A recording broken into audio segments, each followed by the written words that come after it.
Simon & Schuster Audio presents What Remains?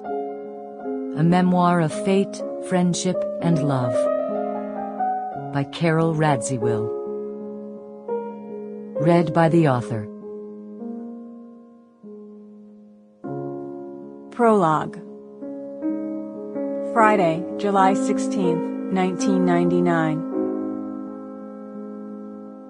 3 weeks before my husband died, a young couple smashed their plane into the Atlantic Ocean, off the Massachusetts shoreline, well after the mid-July sun had set.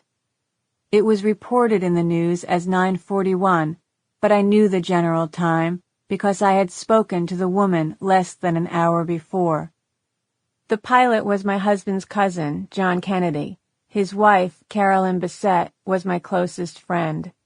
She was sitting behind him next to the only other passenger, her sister, Lauren. A still, hot summer day had melted into a warm and sticky night. A quiet night, unremarkable except for the fog, which rolls in and out of New England like a deep sigh. While we were still making plans, before they took off from Caldwell, New Jersey, she called me from the plane. "We'll fly to the vineyard tomorrow, after the wedding. We can be there before dinner," she said.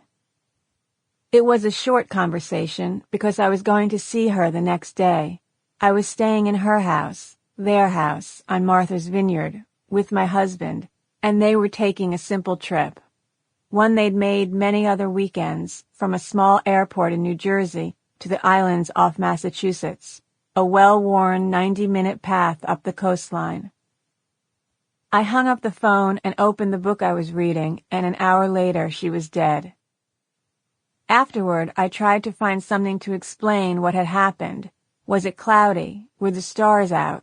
But the night was ordinary. It usually is, I think, when your life changes. Most people aren't doing anything special when the carefully placed pieces of their life break apart. They flew a lot that summer, from the city to the vineyard, and we called each other every day if we weren't together.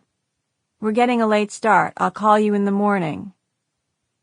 It takes seconds to plunge into an irrevocable spin in a small plane, into what is called a graveyard spiral. The plane broke the surface of the ocean 3 minutes after the pilot sensed a problem. At 9:38, he made a curious turn. 180 seconds later, the last 30 of them aimed directly at the water.